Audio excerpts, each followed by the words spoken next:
Did you watch the Justice League trailer and think, who's that robot guy? What's up with that weird Bugman army? Does Aquaman really talk to fish? This video is for you.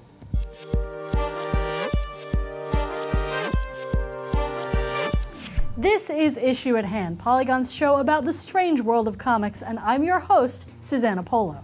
You might recall that at the end of our last episode, I said I would be talking about Thor Ragnarok this week, but the Thor Ragnarok trailer didn't come out in time for me to write the script for this episode. Get it together, Marvel. So, let's talk about Justice League instead. And by the way, the answer is no, Aquaman doesn't talk to fish. He talks to all marine life, which includes, like, mammals and birds and lots of other stuff. Don't be so pescacentric.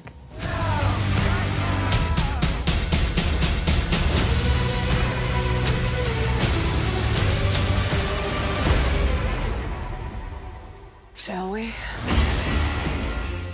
The lineup for Justice League contains some genuine cultural icons, with some middleweights with their own TV shows, and some folks who will be starring in a big-budget live-action adaptation for the first time. But there are only 6 superheroes in this movie, which in itself is kind of strange. See, your classic roster for the founding members of the Justice League contains 7 characters, typically including the DC Trinity, whoever the Flash and Green Lantern happen to be at the time, and 2 wildcards. The Justice League movie seems to be going by the New 52 incarnation of the founding members of the Justice League.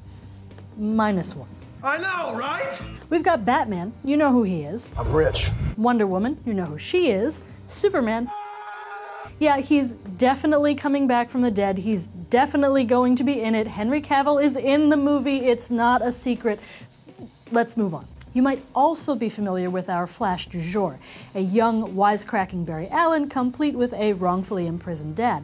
But he has no connection to the TV version who shares all of those attributes. Folks at Warner Brothers have been upfront for a while now that the DC Extended Universe and what's known as the Berlantiverse, named after showrunner Greg Berlanti, are separate and not connected to each other.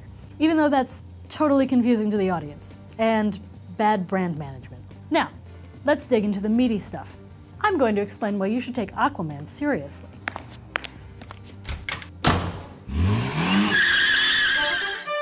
Look, Aquaman is everybody's favorite punching bag for being the guy who talks to fish, right?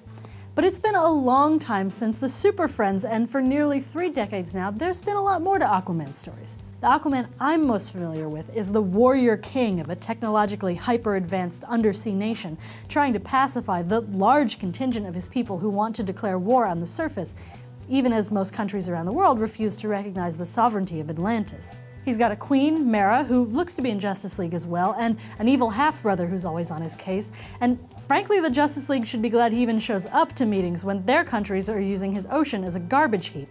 What I'm trying to say is, there's no such thing as an uninteresting character, just uninteresting takes on them. And I'm willing to see if this is an interesting take on Aquaman. The final member of our Justice League lineup is Cyborg, and unlike the rest of the characters here, there aren't a lot of reasons why you'd know who he is if you haven't read a lot of comics. Unless, of course, you grew up on the incredibly popular Teen Titans cartoon series. Cyborg's real name is Victor Stone. Vic was created by Marv Wolfman and George Perez for their incredibly popular 1980 revival of the Teen Titans, and being a core member of the Titans is what Cyborg is primarily known for. In 2011, when DC Comics rebooted their universe for the New 52, Cyborg's origin story was rebooted as well, and he was incorporated as a founding member of the Justice League. It looks like the DC Extended Universe is picking up that version of the character's origin, so here's how it goes. Vic Stone was a high school football star who had an estranged relationship with his scientist father. One day, while visiting his father's laboratory to chew him out about never coming to any of his games, Vic was severely injured when a piece of apocalyptic technology called a mother box, more on Apocalypse later, exploded. In order to save his son's life, Vic's father rebuilt his broken body with machine and nanotechnological parts, along with a healthy dose of the mother box's energy, transforming him into Cyborg. The hook of Cyborg as a character has always been that he never asked to be saved by being made into a sort of Frankenstein's tech monster, and he spends a lot of his time as a superhero struggling to feel at home in his new body and trying to reintegrate to society. In the New 52, Cyborg's connection to the Mother Box, and therefore to Apocalypse, allows him to know of Darkseid's plans to invade Earth and warn the Justice League about it, even as the group is forming. Wait, who's Darkseid? And what's Apocalypse? I think you mean who is Darkseid and what is Apocalypse, but I'm about to explain that. Remember those bug-eyed, buzzy-winged soldiers from the trailer? Those are parademons, the shock troops of the armies of Darkseid, the tyrannical god king of the planet Apocalypse who wields the power of the Omega Force. Oh my god. I know, oh my god, I want to do an entire episode on Jack Kirby, Darkseid, Apocalypse, and the New Gods, but right now we're just trying to get through this trailer. With the parademons and the giant Omega in Batman's dreams, in Batman v Superman Dawn of Justice, it seems like Zack Snyder is setting Darkseid up as the ultimate villain of the DC Extended Universe, much in the same way that Thanos is to Marvel's, which is kind of ironic because the creators of Thanos actually admitted that they were deliberately ripping off Darkseid.